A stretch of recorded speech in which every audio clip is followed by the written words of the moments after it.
जालोर नगर में करवा चौथ का त्योहार बड़े धूमधाम से मनाया जाता था। नगर की हर महिला इस दिन का बेसब्री से इंतजार करती थी। यह त्योहार उनकी अपने पति के प्रति अटूट प्रेम और समर्पण का प्रतीक था। लेकिन इस साल का करवा चौथ नगर के एक दंपति मोहन और सविता के लिए खास तौर पर यादगार और खौफनाक बनने वाला था। सविता अपने पति मोहन से बहुत प्यार करती थी। उन्होंने इस बार के करवा चौथ के लिए खास तैयारी की थी। नई साड़ी, सुंदर गहने और पूजा का सारा सामान खरीद रखा था। मोहन भी अपनी पत्नी के इस समर्पण से बहुत खुश था और उसने भी उसके लिए एक सुंदर उपहार तैयार कर रखा था। लेकिन इस बार की करवा चौथ कुछ अलग थी। नगर में पिछले कुछ दिनों से अजीब घटनाएं घट रही थीं।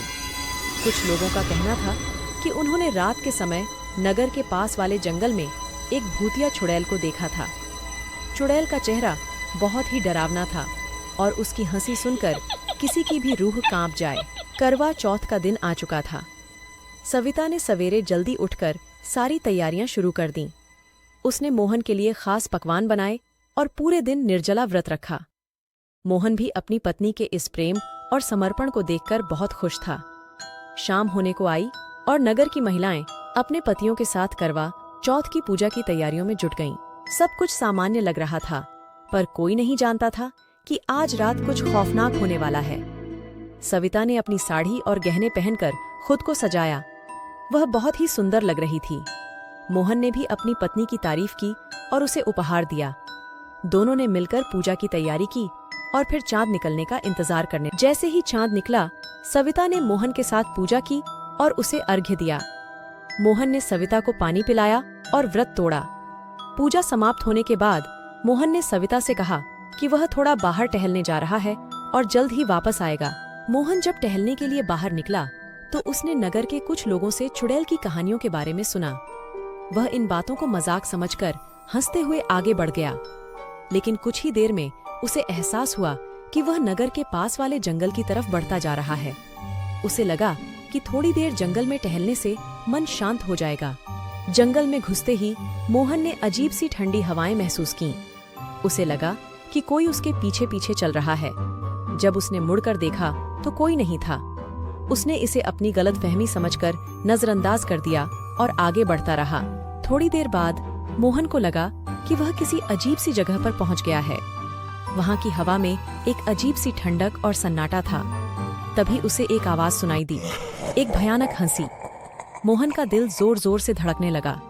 उसने चारों ओर देखा, लेकिन कुछ दिखाई नहीं दिया।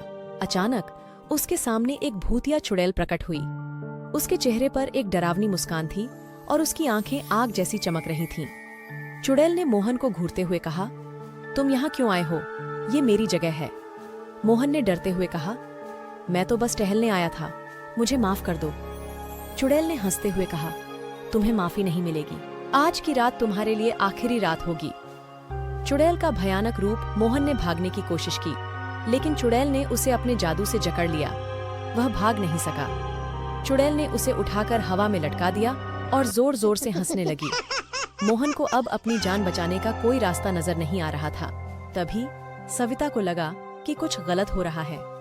उसने मोहन को काफी देर तक नहीं देखा था। उसने अपने पड़ोसियों को बताया और कुछ लोगों के साथ मोहन को खोजने निकली। वे सब मिलकर जंगल की ओर बढ़े। सविता ने अपने दिल में हिम्मत जुटाई और जंगल में प्रवेश किया। उसने अपने पति को बचाने का संकल्प लिया। थोड़ी देर बाद उसे मोहन की आवाज सुनाई दी। उसने देखा कि मोहन एक पेड़ के नीचे बेहोश पड़ा था और चुड़ैल उसके ऊपर मंडरा रही थी। सविता ने बिना समय गंवाए एक लकड़ी का टुकड़ा उठाया और चुड़ैल की ओर दौड़ी।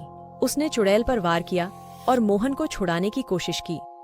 चुड़ैल ने सविता पर भी हमला किया, लेकिन सविता ने अपनी बहादुरी से उसका सामना किया। सविता की बहादुरी और प्रेम ने चुड़ैल को कमजोर कर दिया।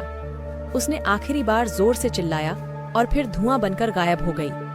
मोहन बेहोश पड़ा था और सविता ने उसे उठाकर घर की ओर ले जाने का प्रयास किया। नगर के लोगों ने उनकी मदद की और मोहन को सुरक्षित घर पहुंचाया। डॉक्टर को बुलाया गया और मोहन को होश आया। उसने सविता को धन्यवाद दिया और कहा, तुम्हारी बहादुरी ने मेरी जान बचाई।